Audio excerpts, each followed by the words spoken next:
સીતારામ બધાયને ગુરુ પૂર્ણિમાના દિવસે રાખી બધાયને લાખી આવી બાના ગુરુ પૂર્ણિમાના દિવસે બધાયને બાના આશીર્વાદ. મારા પ્રથમ ગુરુ જે છે ને, આમ જોઈએ તો મારી માં અને આમ જોઈએ તો મારી સાસુમાં. નાની ઉંમરથી હું સાસરે આવી ગઈ હતી ને, એટલે લગભગ શીખ જે છે એ બાઈએ મને આપેલી છે. ખીજાય ખીજાય ખીજાય એટલા કચ કચ કચ કચ કચ મારી માથે કરતા કે નોનસ્ટોપ મને કામ જ કરાવી રાખતા. અને હું એ નકટી થઈ અને શીખે રાખતી બધું બાનું માનું ગમે એટલું મને કહે ને તો મને ખીજ ના ચડતી અને હું શીખે રાખતી. અને એનું આજે કારણ છે કે આજે હું અહીં સુધી પહોંચી છું. મને ગુસ્સો ન આવતો કે બા મને શું કામ ખીજે છે, સાસુ છે તો સાસુ મને કાંઈ કહી ન હકવા જોઈએ કે મને આમ ન કહેવા જોઈએ. સીતારામ. સીતારામ. નીંદર આવતી હતી? નીંદર આવે? નીંદર આવે? ના નત આવતી? વરસાદ 2-3 દિવસ થયા સતત છે અને અત્યારે એટલી ગરમી થાય છે કે હું પરસેવે જરાક વાર પંખો બંધ કર્યો ને તો નાઈ બા પંખો નથી કરવા દેતા મને. પંખો બંધ કરી દે પછી બા મને ગરમી થાય છે. બાનું ધાર્યું જ થાય. બગા નીંદર કરો તો બગાહા જ આવે ને? નીંદર કરો તો બગાહા જ આવે. હા તો જો ભૂખું મારે કા ઉડાડ દેવી? ઉડી જાય હું ફૂકું માર્યો તો? ઉડી જાય તો આમ ઉડી જાય તો પાછી ઉડી જાય તો પાછી આવે. પાછી આવે પછી થોડી આવી હગું? ઉડી જાવ તો આવી હગું? કેવા ફૂકું મારે ફૂ કઈ મારા સામું જાય. હમણાં તો ઈ શીખાશ નવા છોકરા બાળા સમજણાથી આવે ને રમતું શીખે ને. મારે બેબી રમત શીખે છે. મારી નાની બેબી છે, 2 દીકરા ના પાછી નાની દીકરી થઈશ મારી. 2 દીકરા આખા વયા ગયા ને તે મને ન લાગે ને કે મારે કઈ છોકરું પાસે નથી.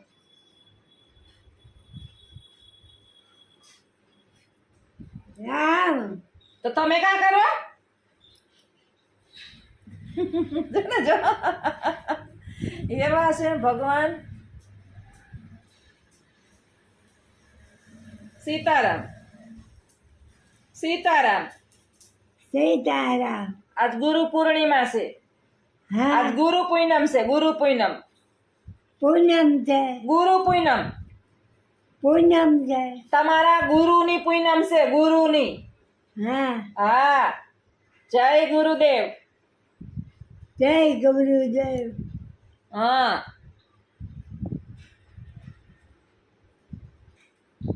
બિચારાને દી છે રાત છે કઈ ખબર નથી. બસ ઉઠવાનું, તોફાન કરવાના, નીંદર કરવાની, બસ છીપી કરવાનું. હવે તો એને જરાય છેલ્લા ઘણા સમયથી તો બાને જરાય છીપીની ખબર જ નથી. ગમે ત્યાં ઊભા કરી લે છીપી. છીએ કરી લે ને પીએ કરી લે. કારણ કે એને તો એ ઇન્દ્રિય એની ખરાબ થઈ ગઈ છે. એટલે આ જો એક માખી નથી ને ટેવ પડી ગઈ છે. આપણે કહીએ કે માખી કરડે એટલે ક્યાં માખી? એક માખી નથી બા. ઘરમાં એક માખી તમને ક્યાંય દેખાતી હોય તો કયો? ખોટા હા ખોટા છે હાવ. હું હા. ક્યાં માખ્યું? માખી છે જ નહીં માખી. પંખો ફરતો હોય ને માખ્યું હોય? આપણે ફિનાઇલથી પોતા ઘરમાં કરીએ ને પછી ઘરમાં માખી ન રહે હોય? પંખો ફરતો હોય તો માખ્યું રહે? બહુ ફિનાઇલ નાખું. બા છે ને જે તે ઢોળતા હોય પછી પીપી છી ગંધાવે રાખે. એટલે દિવસની અંદર મારે 3 થી 4 વખત તો ફિનાઇલથી પોતા કરવાના. સાદા પોતા તો આખો દી ચાલુ જ હોય કારણ કે એનું છીપી ચાલુ હોય. ને મેઇન રૂમની અંદર જ એને અમારે રાખવા પડે, નહીં તો એનો જીવ મૂંઝાય. આપણે કેમ ગમે નહીં એકલું એમ એને ન ગમે. કોયડી નોખી ઓયડીમાં રાખી દઈએ તો કાંઈ બધાને મોઢા જોઈએ રાખે. વળી છી કે પી કરવું હોય તો બારણું જીરીક વાર બંધ કરી દઉં.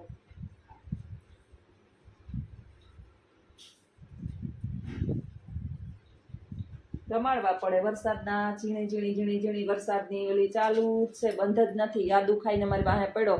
ભાવનગર આવશે વરસાદ, રાજકોટ આવશે ને અમદાવાદે આવશે. અમે એવી જ રાહ જોતા હતા. બફાઈ ગયા હતા ગરમીના. છેલ્લે તો એટલો ગરમીથી અમને કંટાળો ચડ્યો હતો ને. વરસાદ આવે. વરસાદ ધીમો વરસાદ તો બહુ બહુ થયો જો, ભાગ્ય વરસાદ બહુ થયો. નાગાભાઈ ઘરમાં પાણી ભરી ગયા. હા ખાડીમાં નાગાભાઈ ઘરમાં પાણી ભરી ગયા. હા તો તઈએ તો દૂધ નહોતું આવ્યું. એમ 2 દી ક્યાં દૂધ આવ્યું? દૂધ ક્યાં આવ્યું તું 2 દી? એમ તો પાણી ભરી ગયા ઘરમાં, ગોઠણ ગોઠણ. ક્યાં નાગાભાઈ ઘરમાં મુંધીના, હા નાગાભાઈના ને મુંધીના ઘરમાં પાણી ભરી ગયા. નાગા દૂધ આવે ને આપણે એનું, હા ગોઠણ ગોઠણ પાણી ભરી ગયા. ખાડીમાં, અમારા ખાડી વિસ્તારમાં બધું પાણી ત્યાં ભેગું થાય અને પછી નીચાણવાળા વિસ્તારમાં રહેતા હોય બધાય. અમારા કડિયા પ્લોટ અમે રહીએ ને બહુ ઊંચો વિસ્તાર છે, એટલે લગભગ અમારે પોરબંદરનો એક માળ ડૂબી જાય ને ત્યારે અમારે 1 પગથિયું પાણી ચડે એમ કહેતા હતા બા. અને મેં કોઈ દી જોયું નથી. 32 દૂધ લઈને આવ્યો છે. આજે થોડુંક ઉતરું, આજે થોડુંક ઉતરું.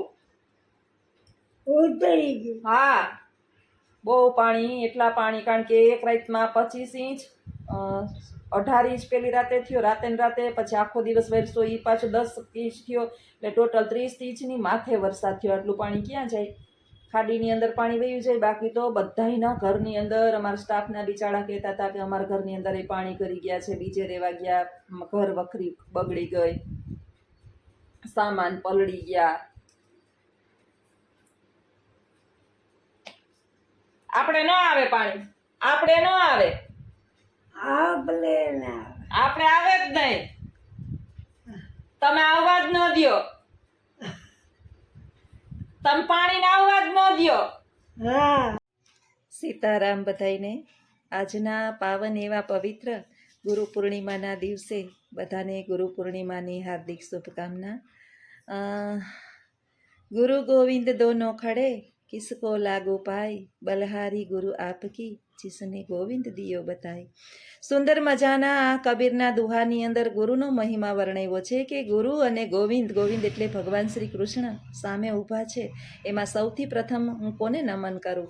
ત્યારે ભક્ત વિચાર કરે છે, શિષ્ય વિચાર કરે છે કે બલિહારી ગુરુ આપકી, તમારી કૃપાથી મને ગોવિંદ પ્રાપ્ત થયા છે. તમારા જ્ઞાનને કારણે, તમે આપેલી ભક્તિને કારણે મને આજે ભગવાન સાક્ષાત વિષ્ણુ પ્રગટ થયા છે.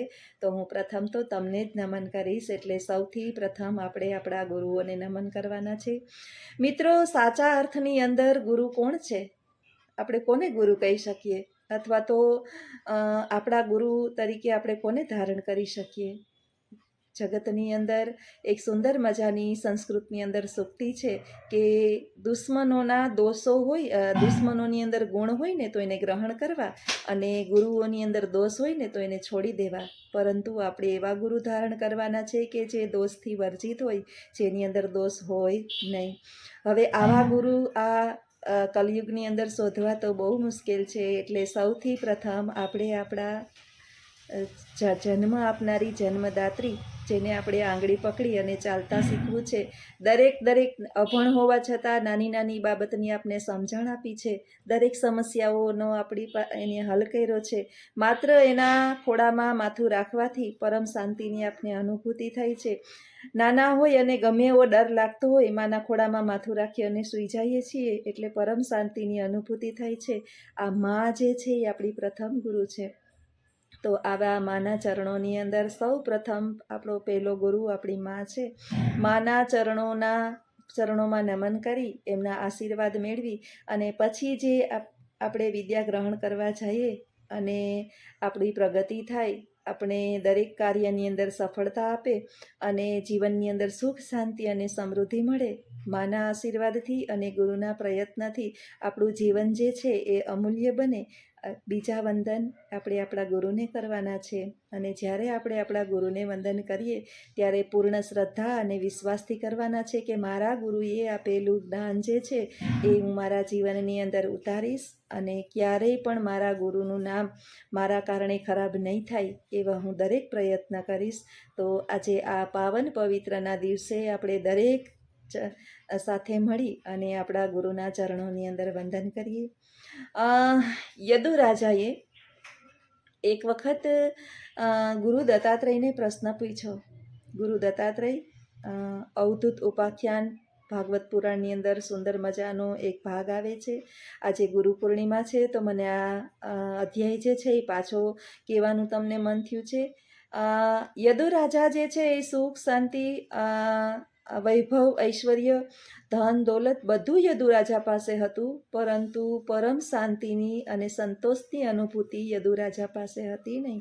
એક વખત એણે આ અવધૂતને જોયા, યોગીને જોયા, સંન્યાસીને જોયા, અને એટલા બધા યુવાનીની અંદર, બાલ્યાવસ્થાની અંદર અને એની ભર જુવાનીની અંદર આટલા બધા ખુશ જોઈ અને રાજા વિચારમાં પડી ગયા અને એણે અવધૂતને બોલાવી અને પૂછ્યું કે હે યોગી, તમારા આટલા બધી પ્રસન્નતાનું કારણ શું છે? ત્યારે સુંદર મજાનો શાંતિપૂર્વક એણે જવાબ આપ્યો કે મેં મારા જીવનની અંદર 24 ગુરુઓને ધારણ કર્યા છે.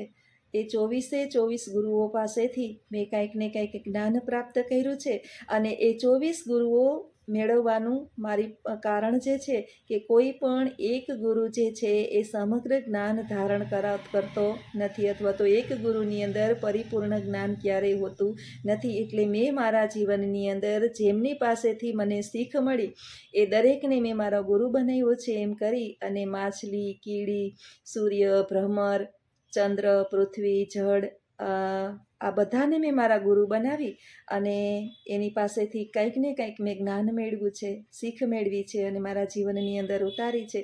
જ્યારે હું એ દરેકને યાદ કરું છું એટલે મારી ઉપર જ્યારે પણ તકલીફો આવે ત્યારે એ તકલીફોને હું ગણકાર્યા વિના પ્રસન્નચિત્ત રહું છું, અને મારી પ્રસન્નતાનું કારણ મારા 24 ગુરુઓ છે.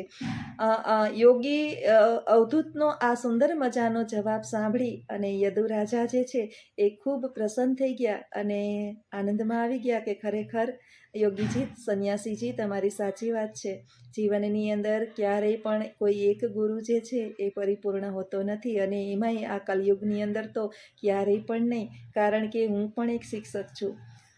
ક્લાસની અંદર, વર્ગખંડની અંદર હું ભાષાનો શિક્ષક છું. સંસ્કૃત ભણાવતી હોય તો સાથે સાથે વધુ કરી અને હિન્દી અને ગુજરાતી અથવા તો ભાઈ ઇંગ્લિશ ભણાવી શકું.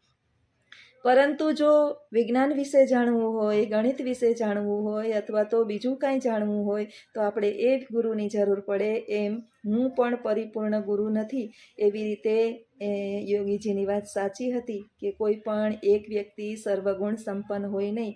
આ પૃથ્વી પર ભગવાન શ્રી કૃષ્ણએ જ્યારે અવતાર લીધો તો એ લક્ષ્મીનારાયણ પૂર્ણ પુરુષોત્તમ એક જ છે, જેની પાસે સઘળું અને સર્વસ્વ જ્ઞાન છે. આપણે તો સામાન્ય મનુષ્ય છીએ, એટલે ગુરુ બની ગયા પછી પણ કોઈ પણ પ્રકારનું અભિમાન ના હોવું જોઈએ કે મને જ બધું આવડે છે, જગતમાં બીજાને કંઈ આવડતું નથી. ઈશ્વરે દરેકની અંદર કંઈક ને કંઈક, એ અભણ હોય કે ભણેલા હોય, ભલે સાવ અભણ હોય. મેં તો ઘણી જગ્યાએ જોયું છે કે મારા કરતાં પણ વધારે જ્ઞાન ધરાવતા લોકોને મેં જોયા છે જે અભણ છે.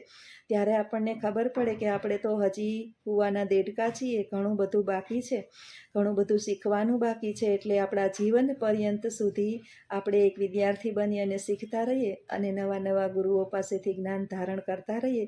એ ગુરુઓ પછી ભણેલા હોય, અભણ હોય કે કોઈ પણ પ્રકારે આપણને જ્ઞાન આપે એ આપણા ગુરુ હોય, તો એવા ગુરુના ચરણોની અંદર મારા સાક્ષાત પ્રણામ.